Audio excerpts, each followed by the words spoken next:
The year is 2099, and a hacker named Toshiro lives in an apartment located in the neon-lit metropolis of Tokyo, Japan. His dwelling is a small, cramped space, but it's been meticulously designed to maximize every square inch. The walls are adorned with holographic advertisements, flickering with the latest products and services. The floor is made of a smooth onyx surface that seems to absorb the light, giving the impression of infinite depth. Toshiro is a solitary figure who spends most of his time plugged into the vast digital network of the city. His main piece of furniture is a sleek black console that takes up most of the living room. The console is connected to a tangle of wires and cables that snake their way into the walls, providing him with a direct link to the city's hypernet. The bedroom is a small alcove, separated from the rest of the apartment by a translucent partition. The bed is a narrow cot, barely wide enough for one person. Above it, a holographic screen displays a continually changing stream of images and data, providing a constant source of stimulation for the hacker. The kitchen is little more than a corner of the apartment with a compact food synthesizer and a small sink. Toshiro rarely cooks, preferring instead to order his meals from one of the many virtual restaurants that exist within Tokyo's network. The bathroom is tiny and functional, with a shower stall, a toilet, and a sink. A mirror covers one wall, overlaid with a scrolling news feed. Even in the bathroom, he is never truly disconnected from the digital world. The apartment is a reflection of the man who lives there, a loner who chooses to live on the fringes of society, relying on technology to connect to the world while at the same time remaining detached from it. It's a tightly controlled and curated existence that, to an outsider, may seem cold and sterile. But to the hacker, it's a sanctuary, a place where he can retreat from the noise and commotion of the city and concentrate on his work.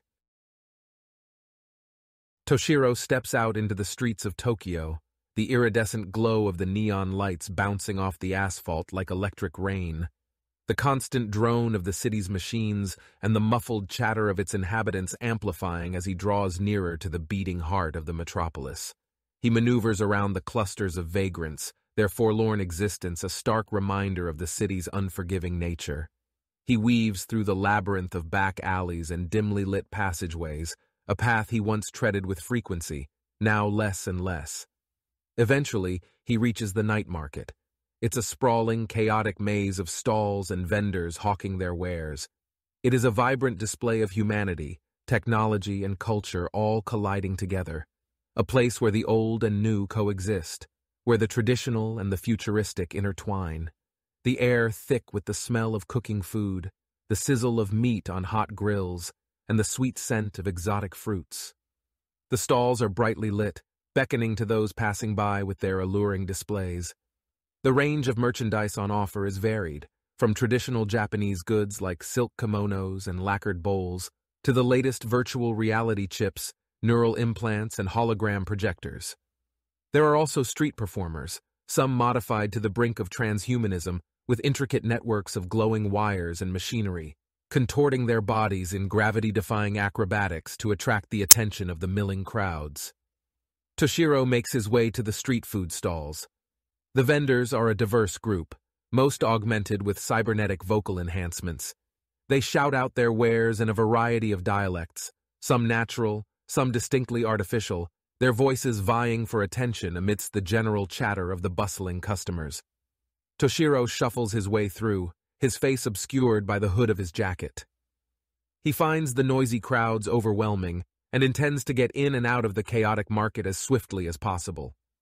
He eventually reaches his favorite food vendor and orders a bag of grilled meat skewers, the smell of freshly cooked beef making his mouth water. He takes a bite, savoring the flavors, and continues moving. He turns down a narrow alleyway and descends a set of stairs leading underground. Toshiro enters a dimly lit bar. The gentle buzz of conversation permeates the thick, smoky air. The bar is spacious given its obscure location, its brick walls decorated with old digital displays that flicker with static-laden images of Japanese TV shows and advertisements for virtual companions. The hacker surveys the usual suspects, a group of serious-looking patrons, all flesh and blood apart from the bartender. They sit at small, round tables, their faces illuminated by the eerie blue glow of neon lamps. The music playing in the background is a dated synthwave tune from the 2020s, an appropriate soundtrack for this subterranean gathering of misfits. As Toshiro takes a seat at an empty table in the corner of the bar, the bartender greets him with a subtle nod. The bartender is a cyborg, his body outfitted with robotic limbs that move with fluid precision, allowing him to mix drinks with mechanical efficiency.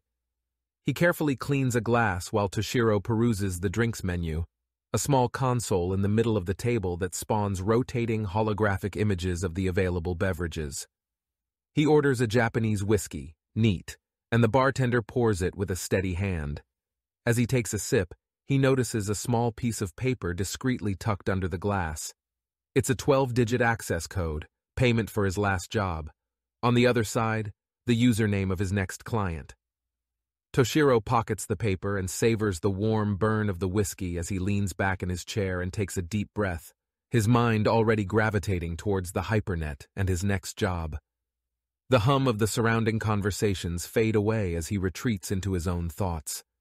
He remembers his first hack, the rush of adrenaline as he breached the system, and the thrill of the unknown as he explored its depths. It was then that he realized what he was capable of, the power to manipulate information and control systems from the shadows. Toshiro had always been a loner, an outcast from society, but his skills had given him a sense of purpose and identity. As his reputation grew, he began to make a name for himself in the hacker community. But with this newfound fame came perpetual danger. Toshiro had made many enemies, and he knew that one misstep could lead to his downfall. He has learned to trust no one, and to always be one step ahead of his adversaries. As he takes another sip of his drink, Toshiro feels the weight of his situation ease slightly. He finishes the rest and leaves.